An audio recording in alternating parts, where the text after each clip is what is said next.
Welcome to Basic Brewing Radio for Thursday, April 9th, 2015. I'm James Spencer. Here at Basic Brewing Radio, we're all about home brewing. This week, Marshall Schott from Brulosophy.com returns to share a couple more experiments. Steve Wilkes and I take the Triangle Test Challenge. We were 2 for 2 last time. Will our skills or luck hold up this time? If you're new to home brewing or would like to get into the hobby for the first time, check out our website, basicbrewing.com, where you can find our archives, our audio and video podcasts, and our DVDs to walk you through basic and more advanced brewing techniques. You can find me on Twitter. My username is Basic Brewing, all one word. We have a Basic Brewing Radio and Basic Brewing Video page on Facebook at facebook.com/basicbrewing. We're on Google Plus, too. Thanks again to everybody clicking on the Amazon.com associate link on our basicbrewing.com site. Whenever you think of Amazon shopping, think of us first and click on our associate link on our basicbrewing.com page. That'll take you to Amazon, where you can shop as you normally do. The only difference is it won't cost you any extra, but the only difference is that you'll be helping us to bring you the show, and we greatly appreciate your support. We also have associate links for Brew Your Own Magazine and the American Home Brewers Association on our site as well. You can find our Basic Brewing iPhone app on iTunes, our Android app on Amazon.com. We have a Windows Phone app. We're in the BlackBerry podcast directory, and we're in the Stitcher app as well. And if you want to put a tip in our tip jar, some coinage in our guitar case, you can go to basicbrewing.com/support, and thanks to everybody who's done so already. We are still getting some really good entries for our contest to give away 2 free registrations to the National Homebrewers Conference coming up in June in San Diego.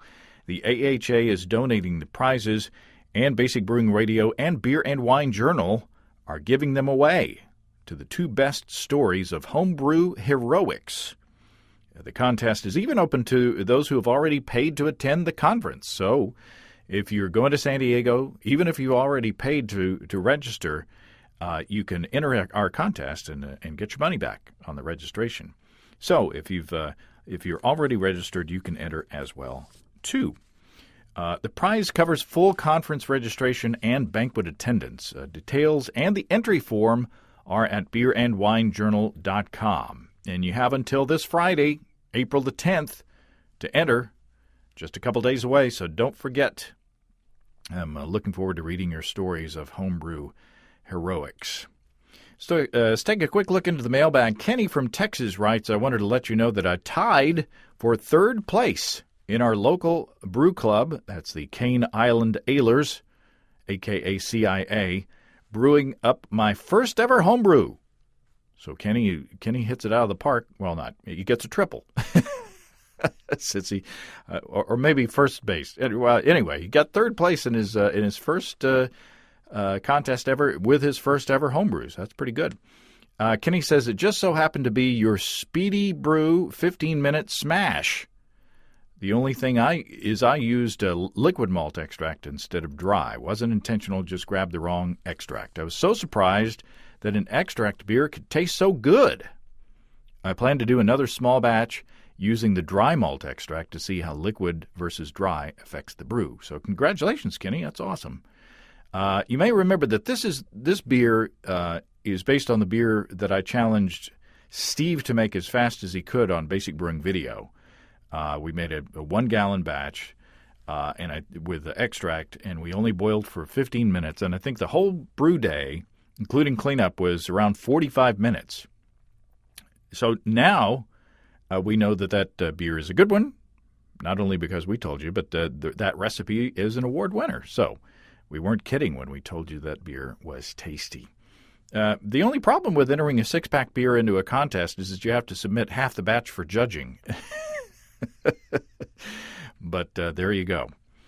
Congratulations again, Kenny. Speaking of shortened boil times, if you'll remember last time Marshall Schott was on the show, one of the experiments that we tasted was whether boiling an all-grain beer for 30 minutes as opposed to a full hour would make any difference. And we didn't detect any flaws in the shorter boil beer. So, using that information, I've brewed up a couple of pale ales with only 30-minute boil times. One is an American pale ale, and it's in the bottle. And the other is more English in nature, and I brewed that just the other day, and it's still in the fermenter. So if those turn out well, I'm going to try my 15-minute pale ale recipe that usually uses extract is an all-grain version to see what happens. So you might know that the biggest worry with shortening the boil time with an all-grain batch is probably DMS, and DMS in your beer gives it that kind of cooked corn flavor. And they say it's more of a worry with lighter kilned malts, such as Pilsner malts. And longer boil times are recommended with Pilsner-based beers to drive off those DMS precursors so you won't get corny beer. However, base malts that are kilned to be slightly darker, kilned for a longer period of time, are said to have the DMS precursors driven off already, so less worry about the cooked corn flavor winding up in your beer. So stay tuned. We'll taste my 30-minute pale ales, or at least one of them, in a couple of weeks. All right, let's move on to our interview. Marshall Schott is the proprietor of Brulosophy.com. That's Brulosophy.com. And he does a lot of experiments. And we are more than happy to have him back on this week to test our taste buds, not taste our test buds, with two more experiments. Marshall Schott, welcome back to Basic Brewing Radio. Hey, thanks for having me back, James. The Brulosopher. Yeah, Marshall from Brulosophy, as it were. Brulosophy.com is the website that people can go to see more details than we'll talk about on this podcast on these two experiments. But you sent us two more experiments, and Steve and I got together and evaluated them, did the best we could. We weren't as good as the first two rounds, but I won't spoil too much.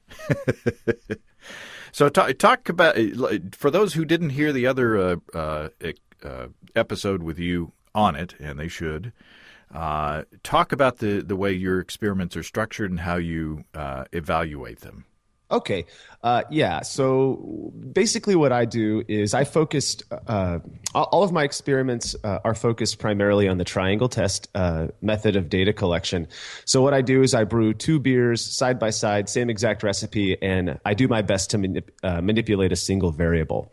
Once those beers are done, I present them to panelists or participants who get three beers. Two are the same, one's different, and I'm asking them to tell me which one they think is different. And there are statistics out there that allow us to say whether we've reached significance based on the number of people who correctly select the odd beer out.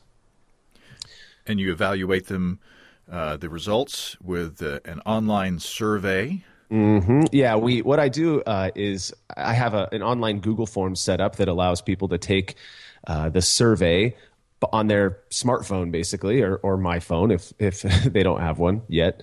And they're able to make the selection from there. If they're correct, they move on to a comparative survey just between the two different beers, still not knowing which beer is different, or what's been done, what the nature of the experiment's done. So I do my best to keep the participants as blind to the nature of the experiment as possible, at least until the end of the test. Yeah, you don't even know what the experiment is as you're tasting the beers, so that you're not prejudiced in any way, trying to look for certain things. You're just trying to pick out the different one, and then once that's accomplished, if you don't pick out the different one, it's a short experiment or a short experience because the questionnaire ends fairly abruptly. But if you do pick out the oddball out, you have other questions given to you about the differences between the two. Right. So the first experiment that we tasted turned out to be about water chemistry. So talk about what you did. Okay, so I've always been interested in all the little tweaks that we can make to the process that contribute to the betterment of our beer. And I think, like most home brewers, water chemistry is kind of the last thing on the list, the last thing we want to deal with. Even guys like John Palmer, who wrote the book Water with Colin Kaminsky, have talked about it being kind of the last thing you really should address. And I've been messing with my water for the last few years. I just do it as a matter of course, and I've never really compared two beers of the same recipe where one had the water manipulated and the other didn't. So that's what we did with this experiment. For this first water chemistry experiment, what I did is I manipulated the mash water, and I chose to go with the no sparge method so that the entire volume of water was manipulated. Exact same grist. Everything was the same except for the treated water batch got hit with quite a bit of gypsum, calcium chloride, a little bit of Epsom salt, and I even added about 3 milliliters of lactic acid to account for pH. And basically what I did is the treated water batch was built up to kind of like a Dortmunder export water profile. And the other batch is just my normal tap water run through a filter, which is really soft. It's sort of similar to what you might find in Pilsen, like a Pilsen water profile. And talk about the recipe. The recipe was pretty simple. I think it was close to about, let's see here, I'm pulling it up. The recipe. So I went with, for a 5.5 gallon batch, we did 8 pounds of Pilsner malt, and I'm a big fan of Belgian Pilsner, so I use that. A pound of Vienna and a 4 ounce hit of melanoidin malt. I used, for the hops, I bittered with Perle at 60 minutes up to about 25 IBU, and then a blend of Tettnang and Perle at 15 minutes, half ounce each there, and then about an ounce of Tettnang at 5 minutes. And both batches were fermented with the SAF lager 3470. Yeah. And were they lagered? Yeah, that's a good question, actually. I have kind of a modified lager schedule that I like to use. Both were lagered for about 2 weeks in my Kieser, before I presented them to the participants. So they did go through a slight lagering phase, but the beers were done in about 6 weeks from brew day. Yeah. And so what are we supposed to expect with the manipulation of the water chemistry? You know what? That's a good question. I certainly don't claim to be an expert on any of this stuff. I just like to play around, in my brewing. So my understanding is, with a Dortmund water profile, it's fairly heavy in the sulfates. So you might expect a crisper hop profile, maybe a not sharp bitterness, but kind of a more present, clean, crisp bitterness. That's what I've heard. That's what I've read. Whereas in the untreated batch, which my water profile is weighted slightly more to the chloride than it is to the sulfate, you might expect a little bit more malt character, kind of some roundness, but other than that, that was my question going into this experiment was, what am I going to expect? What do I get to see here? Okay. So you sent us 3 bottles in this round, and they're labeled with a green dot, a red dot, and a blue dot. And Steve and I sat down in his kitchen, and we tasted them and tried to pick out the odd one out. Here's how it went. Steve Wilkes, here we are in Studio East. Studio East, yes. 2 offices worldwide. We have we've tasted the samples, we've taken the survey, and one of us feels better about it than the other. Yes, survey says I suck. I can't figure anything out. No, but we have to say that your initial reaction before you tasted the beers very quickly and you said red, different. Yes, I did. And then you changed your mind. Yeah, because they warmed up and they tasted different to me. But I went into it with my strategy was they're all the same temperature, even though they're cold. Mm-hmm. So any difference I'll pick up regardless of whether they're cold or warm. And I was right. Mm-hmm. But then of course I changed my mind and I got it wrong. Now they were again fairly similar, as in the last round of experiments. But the more they warmed up, the more I thought that. And I went back and forth as well. I'm Mr. I'm right, so I know exactly what I'm talking about because I got it right. You're like more like Mr. Three-Card Monty. That's right. Step on up here, son. So I chose the red sample, and you chose one of the either red or I chose blue. Blue. Yeah. That doesn't matter because red and blue were the same. So I thought that, and it turns out that the experiment was in manipulating water chemistry, essentially, and pH. Yes. So now that you know that they're different, when you taste the different samples, can you taste, now that you know the answer, can you taste differences between the two and identify what you think are different? A little. I think that they're still very close together. I don't get a whole lot of difference in them. But yes, now that I know, but that's one of those things that they're so close. It's not like you put Drano in one, that we know of, and lemon juice in the other. They're not that far apart. So they're awfully close together, and it is one of those things that I can tell a difference. And I think if you're trying to dial it in and really, let's just say, win an award, something I've never done, then this is important stuff. And it does make a difference. The beers are slightly different, but not very much. They're very close. But I think that the red sample. And do we know?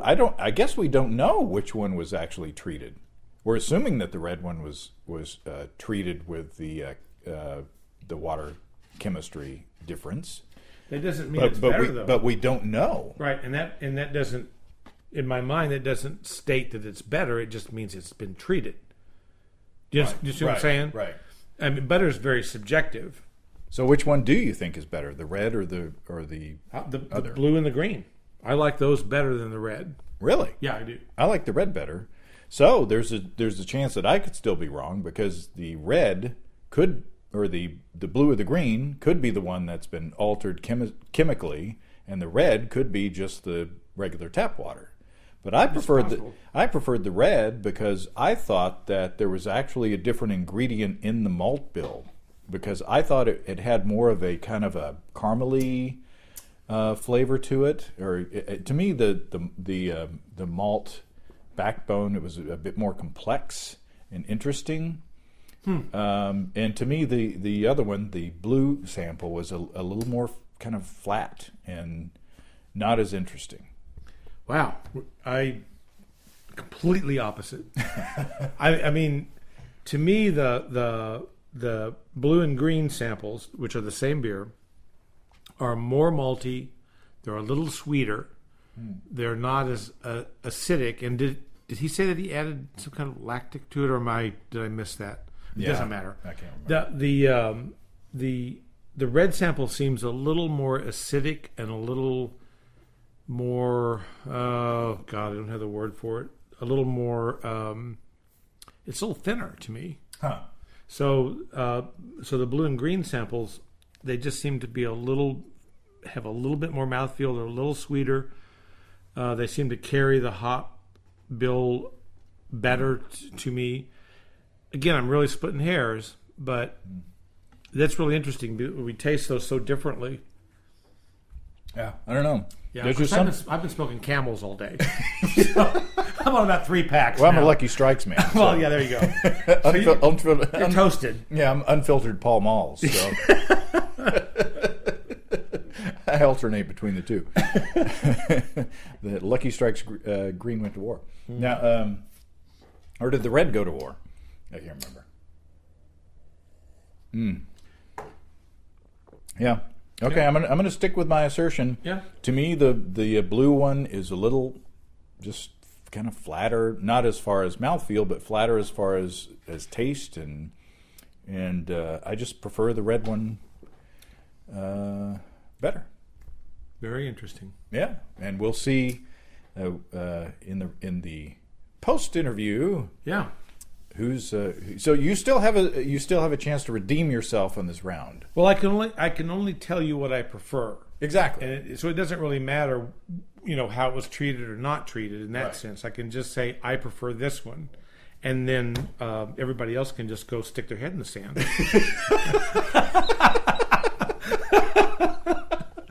And I would have put that another way if it had not been a family show. Those with kids in the back seat on the way to school will appreciate that. And kids, don't tell your friends to go stick their heads in the sand. No. Okay, so are you ready for the second round? I'm ready for the second round. All right, here we go. So I won this round as far as the picking the odd one out. I was able to differentiate that the red one was the odd beer. But there are two questions here. There's whether we got we're able to pick the odd beer out, and then the second one was whether we thought that the red or the other two were the ones that were manipulated. So I thought that the red, or I preferred the red one, and I thought it was more complex, and the blue and the green were kind of more flat tasting to me. But Steve differed. He liked the blue and the green better. Said they were more malty and not as acidic. And he thought the red one was sort of thinner. So we know who picked the odd one out, and that was me. But who was right as far as guessing which one or which set was treated chemically? Well, James, good job. You were right on this one. The red one was the one that had all of the minerals and acid added to the mash. Ah, well, there you go. Good job. What was interesting to me was to hear Steve talk about the maltiness and how round the rounded flavors of the other options, because that's what I would expect from an untreated, or at least a batch that was brewed with water that didn't have so much done to the brewing liquor. But we talked about it with the samples were pretty close. Right. Yeah. And the fact that one of us got it right and one of us got it wrong, tells you that at least for our palates on that day, the differences weren't that marked. It wasn't like one was incredibly different from the other two. Right. So it was a fairly nuanced decision, to make. And who knows if I guessed correctly, just guessing, or if I actually was tasting what I thought I was tasting. Right. So what about the other data that you collected? Well, I can actually kind of speak a little bit to whether how likely it is that your guess was just a guess or whether it was accurate. Because for the first time in the history of these Brulosophy experiments, we've got a significant result with this one. Yeah. So 60% of the participants in this, which is just at the cutoff for statistical significance, actually were able to correctly select the red dot beer as being the different beer, which was it's kind of exciting to see that kind of thing. But you got to ask yourself, what are the implications, and to what extent does this pan out with other styles?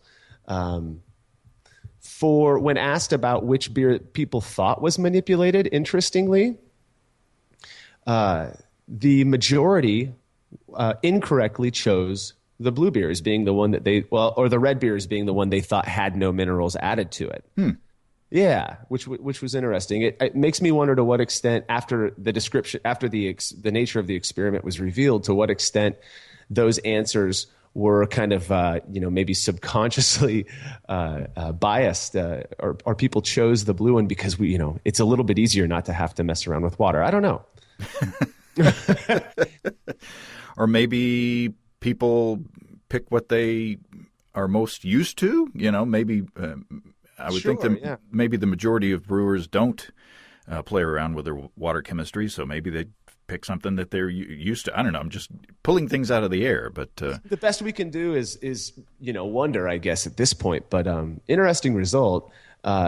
In terms of, I actually threw out a survey last month, and I believe it's something close to 54% of brewers just use unfiltered tap water for their homebrew. And a much smaller percentage, something in the under about 15%, are actually actively, manipulating their water chemistry and stuff like that. So they're using unfiltered tap water. Unfiltered tap water. 54% of over 2,000 homebrewers who responded to a recent survey. Yeah. Wow. I know. It was shocking to me. That's a lot of chlorine going into beers. I'll leave my opinion out of it, but yeah, if you've ever judged a competition. Yeah, I don't play with my water chemistry very often, but I do always filter my tap water. Yeah, absolutely. So, that's one thing that I would recommend people do to step up their game is, and it's a simple one. You either buy, spring water at the store that doesn't have chlorine, or you filter that out. Indeed. But maybe I'm wrong. Maybe we're all wrong. Who knows? Maybe beer isn't, maybe there's fairies that actually do the fermenting for us. Now, I have to ask, you did have a celebrity participant in this one. Oh, yeah. I have this knack for asking before thinking about what I'm doing. And I shot an email to Colin Kaminsky, one of the authors of the new water book, and he agreed to participate in this experiment. I'm not sure I'm at liberty to divulge his performance, but I will say that you can trust his book is leading us in the right direction, I think, and that it's written from a good point. He was very kind, and he actually involved the palate of one of his assistant brewers at Downtown Joe's in Napa, California as well. Okay, yeah. We don't want to disclose without their permission whether they, how well they did or not. But Right. Right. That would go against all of my, research ethics. And Steve and I are willing to put our reputations and palates on the line, but I wouldn't want to expose anybody else without their prior knowledge. Of course not. Yeah, of course not. I can say that this was one of the experiments that what I do with every experiment is I'll have somebody serve me the triangle test, and so that I'm blind to it, and I'll do that 4 or 5 times. And this was one that for me, being biased to the nature of the experiment, I was pretty surprised at how easy it was for me to distinguish between the two beers. Yeah. So, the second experiment was one. Talk about the second experiment. Okay. So the second experiment, for this one, I made a Märzen, and kind of in line with the way I fermented the Pilsner that we just talked about, I look for ways to kind of quicken the process. And some of my favorite beers are lager beers, and they're kind of known for taking quite a while to make. And I think that keeps a lot of homebrewers away from making these delicious lager styles. So one of the things, besides kind of working on a quicker lager method, one of the ways that I've learned that I can make a really good version of most lager styles is to use a hybrid yeast to ferment the beers with. And so for this next one, what I did is I took my Märzen recipe, which I've called Mocktoberfest, and I brewed a 10-gallon batch. I split it between 2 carboys, and then I fermented one with the Weihenstephaner yeast, the 3470, and at normal lager temperatures, and I fermented the other one with White Lab's WLP 029. It's a yeast that I've found produces really clean lager-like character. And then I gave them to participants to see if people could distinguish the difference. So what makes it a hybrid yeast? That, what, I've wondered this a lot. My understanding is that these hybrid yeasts are either an ale strain, so an ale strain that can be fermented cool, like closer to lager temperatures, or a lager strain that can be fermented a little bit warmer than you might typically ferment a lager strain. So I'm not quite sure what the actual strains are. If for example, 029 is a lager strain or an ale strain, because I just ferment them all at about the same temp. So, and what temperature is that? I do 58 degrees, which is much cooler than White Labs recommends. I should say that, but I build up big starters and I pitch them active. So, yeah, I would consider that a little warm for strict lager primary fermentation, but but maybe I'm doing it wrong. No. I do when I'm using. Okay, let me explain this experiment a little bit more. The batch that was fermented with the 3470, I pitched at 48 and fermented at 50 degrees. Okay, and then the batch that was fermented with the 029, I pitched and fermented at 58 degrees. Okay. And that's the one that's a little bit too cool, according to White Labs. Okay. So, in the theory being that the cooler fermented lager yeast would produce cleaner fermentation with less sort of fruity notes. That's right. Yeah, Kolsch is known for having some subtle fruit character in the end, and I've found personally that I don't get that when I ferment that yeast nice and cool. Okay. So Steve and I stepped up to the plate again, and we tasted the beers, and here's how that went. All right. Like Icarus, I flew too close to the sun, and the wax has melted on my wings, and I've fallen to earth. You had the right, you chose the odd sample out this time. That's true. I didn't fly as high, and please clean the wax up off my floor. There's waxy buildup. There is waxy buildup. No, you chose R, which was Yes. the odd sample out. I chose B, and then I was sitting back. I found out finally how degrading and humiliating it was not to finish the rest of the survey. So we found out it was a hybrid yeast sample or hybrid yeast experiment. So you talk about your preferences and talk about which you chose as the potential hybrid. Okay, I'm choosing red as the potential hybrid. It was the odd duck out. But that's not why I'm choosing it. I'm choosing it because it seems like it has more going on. It's a little funkier. It's a little, there's just more nuance to it. Having said that, I prefer the other sample, the blue sample. The straight one. The straight one, yeah. So whether I'm right or wrong, I don't know. But I prefer the one that seems less complex. Because it just seems like I really appreciate the malt bill a little more. It's a little sweeter. These are not sweet beers, don't get me wrong, but it just seems like the mouthfeel is a little better, a little more. The red sample seems like it's a little thinner because it's perhaps attenuated more, or I don't really know, but it just seems a little thinner to me and ever so slightly less drinkable. That's just my opinion. Well, I can't say much because I chose the wrong one. But at some point in the tastings, I thought that the red one was different. But then I convinced myself that it wasn't. Again, I thought I tasted something in the malt bill that I thought was different with the blue, and I convinced myself that was it, and so I chose that, and I was wrong.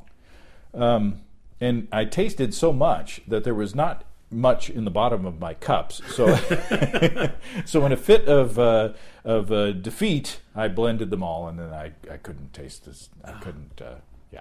Well, and I have to say that you sabotaged me. I think because you fed me samples of ribs. I did off of the grill. Yeah. So I think in a successful attempt to sabotage my taste buds. You porked me right here in the kitchen. Dry porked. Dry porked. Refer to earlier episode. Beware, if there's a tasting thing going on and it's a competition between you and Steve, and he offers you just a taste of some tasty ribs, defer until the end of the tasting. Yes. No, they were very, very, very close together again. They were. They were very close. I still contend that red was somewhat thinner, meaning that I think it fermented out more. It chewed up more of the fermentables. I couldn't tell much in the way of alcohol. I'm pretty skunked as it is, so.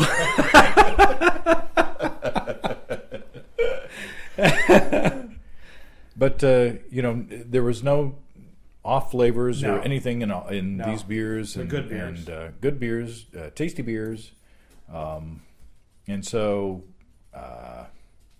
it was close. It was very close. And we are today we are 1-1 as far as picking out the odd sample. We are tied. Yep. Because last time we each picked out the right sample, so the contest continues. That's right. But it was fun again. So, Well, it's always interesting. It's crazy how people think up these incredible little experiments, and it's fun to try to work through them because, we do. It's like with records. You listen to a record, it's a CD or it's an actual vinyl record, and which one sounds better? Well, I don't know, unless there's a giant scratch in the thing. I had a friend in high school when CDs were first coming out that heard that if you froze your CDs in the freezer, they would sound better. Well, that's true, actually. He's right about that. Especially if it's anything by Justin Bieber. But you're supposed to leave them in the freezer and just never play them. Has anything from Justin Bieber actually been put in a CD? I don't think so. But he's the richest musician in the world. Oh, my That's God. my dog. Justin Barker. All right. Well, this has been fun, Steve. It has, as usual. And thank you for your participation. You're welcome. So I was finally pushed off the pedestal and defeated with this one. What a shame! What a shame! And here we are listening to you, right? What do I know? What do you know, right? But Steve did he fouled my taste buds with his delicious pork ribs. So yes, he did. I'm blaming it all on him. I want a do-over. Yeah, I want a do-over. So Steve picked out the odd beer, and he said that he thought that the red one was the hybrid yeast. Okay. So I'm not sure that we completely understood the experiment, because I think that we were thinking that hybrid meant that it was blending together of two yeast strains in the same fermentation. So I think we were kind of confused there. Yeah, and that's okay. The main point was the triangle test piece to determine, see if there was the ability for tasters to distinguish a difference. And there is a hybrid strain out there that is a blend of lager and ale yeast. But Steve was actually correct on both fronts. He chose the different beer, and the different beer that he chose was indeed the one fermented with a hybrid strain. Well, there you go. And they were too close together for me to pick them out. So, how did everybody else do on this round? This one was almost evenly split for all three beers, so no significance here. I feel better. Yeah. So yeah. Oh, Steve's just a good guesser. That's what I tell the guys. This one is interesting to me because I didn't go into this one thinking that either of the yeasts would perform in a specific way. I've been interested in doing this experiment for quite a while, and when I tasted them, I thought, kind of along with what Steve was saying, that I picked up a little bit more, just more character in the 029 batch, while the 3470 definitely had a bit more lager character to me. I don't know. And so it was interesting to see the results come back just completely insignificant. And we can't really extrapolate too much from there, but yeah. So was your practice of hurrying up the lagering fermentation, is it confirmed by this one, you think? Oh, that's a good question, because that wasn't even, I guess that wasn't a part of the official experiment. Yeah, I've been doing that for years now, and it's always worked fine. What I would say is that, you're talking about using the yeast to hurry it up. Right, using the little slightly warmer temperature and the different yeast strain. Gotcha. I personally, I feel like it's confirmed. For me personally, I'll continue doing it for certain styles. I don't. There's a kind of the whole argument out there that if you don't use a lager strain, then it's not officially a lager beer. And I'm not sure I'm willing to jump on that boat. You know, if you make an Oktoberfest and you can enter it into a competition and it scores a 40, it's an Oktoberfest to me. You know, semantics, whatever. Yeah. You get into the rules where the process defines the beer. Exactly. And yeah, I'm on your side there. I think the taste buds and the sensory perceptions should decide what the beer is, even if it wasn't brewed technically to the standards, generally assigned to that style. Yeah, right. So these were fun. Again, well, I'm glad you enjoyed it. Yeah. and I must say that Steve and I were a bit more clinical on this one. In the previous round, we did when we were tasting, we kind of commented back and forth, and weren't, so clinically separated as we were in this round. In this round, we kind of had our own machines that we were entering in the data on. We were not doing any cross chat as we were tasting. So it's interesting that in both of these, we came out with different answers. Yeah. So that's awesome. Yeah. And each one of us was vindicated in each of the experiments. So well, yeah. And we've got significance on the first one. I'm still just impressed with that water chemistry seems to have such a significant impact on beer quality. Yeah. Well, we've done some experiments on the show. Mm-hmm. And that it does make a difference. There was one experiment that John Palmer did at the Homebrewers Conference years ago with the dry stout, I believe. There were two beers. I think they did. He collaborated with homebrewers. I think there was like a pale ale that he manipulated the water chemistry. Split the batch and manipulated the water chemistry. And I think there was either a porter or a stout. And there was a difference in those two styles. Yeah. And then with the Michigan water, the spring water experiment from this past year at the Homebrewers Conference, tasting just the, water with different water chemistry straight from the ground, straight from the source. Right. There were marked differences in both taste and in appearance of the beers as well. So yeah. It's fascinating. I was talking with a buddy of mine just this morning about these results, and he made the comment that can we extrapolate from the fact that this is of the 30 or 40 experiments that we've done so far, the fact that this is the only one that's led to significant results. Can we say that water chemistry is more important, or perhaps at least equally as important as these other things that we've tested out that haven't produce significant results? And I think that's an important question. If we're looking to, bump up our game and really start making world-class beer as homebrewers, I think it's something to consider. But on the same token, or on the same line of thought, it wasn't that the untreated beer was bad. It was still a good beer. Sure, that's a good point. It's just that the treated one, at least to my palate, was slightly better. Yeah. Well, and significantly different. I think that's the key. Is that we like Steve liked the untreated beer better. Yeah.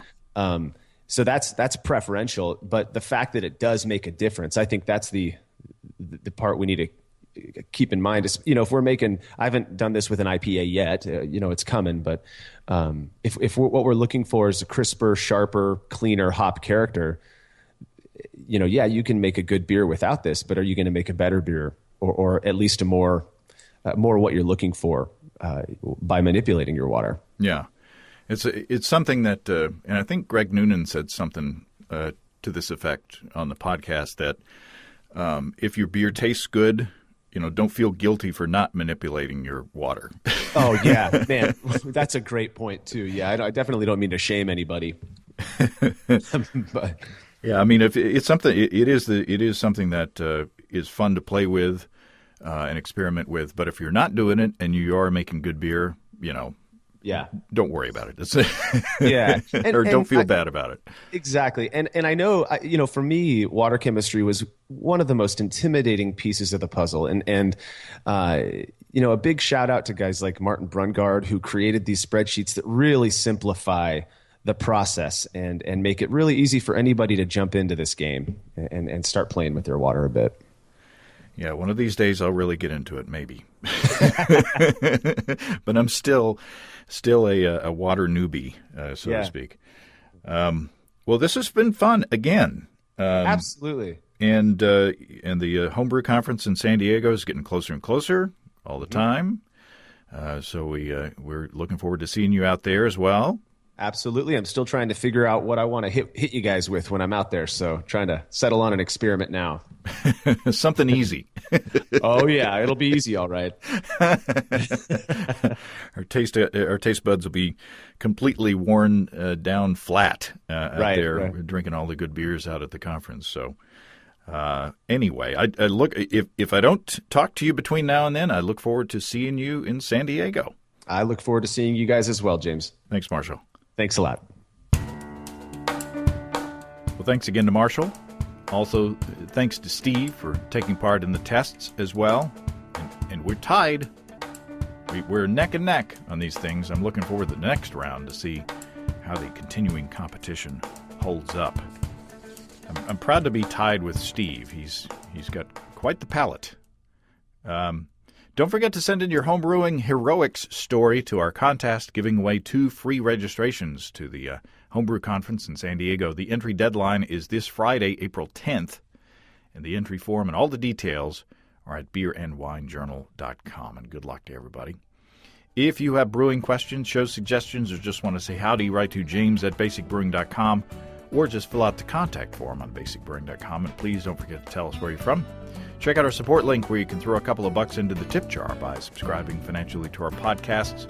Be sure to check out our DVDs, Extract Brewing and Partial Mashing, Stepping into All Grain, Low-Tech Lagering and Decoction Mashing, and Introduction to Wine Kits. You can find them all on our site. You can check out our Basic Brewing shirts in the store as well. You can see a listing of the fine folks across the country who sell our DVDs on basicbrewing.com. If there isn't a vendor in your area, you can order them online in our online shop at basicbrewingshop.com. Thanks to everybody who's continued to click on our Amazon.com link. We appreciate the support there. Our featured products this week that were purchased through the link are Amco Enameled Aluminum Lemon Squeezer and Small Ooze Tube Blue. Thanks again, everybody. Remember, I can't tell who bought what, so no worries there. Just click on the Amazon.com logo on our site the next time you feel like Amazon shopping. We greatly appreciate your support. Don't forget you can also join the American Homebrewers Association and subscribe to Brew Your Own magazine through the associate links on basicbrewing.com. That's all until next time. Thanks again, everybody. I'm James Spencer. Production help for Basic Brewing Radio and our website is brought by Kelly Dotson. Basic Brewing Radio is a production of Active Voicing. We'll talk to you next time, everybody. So long.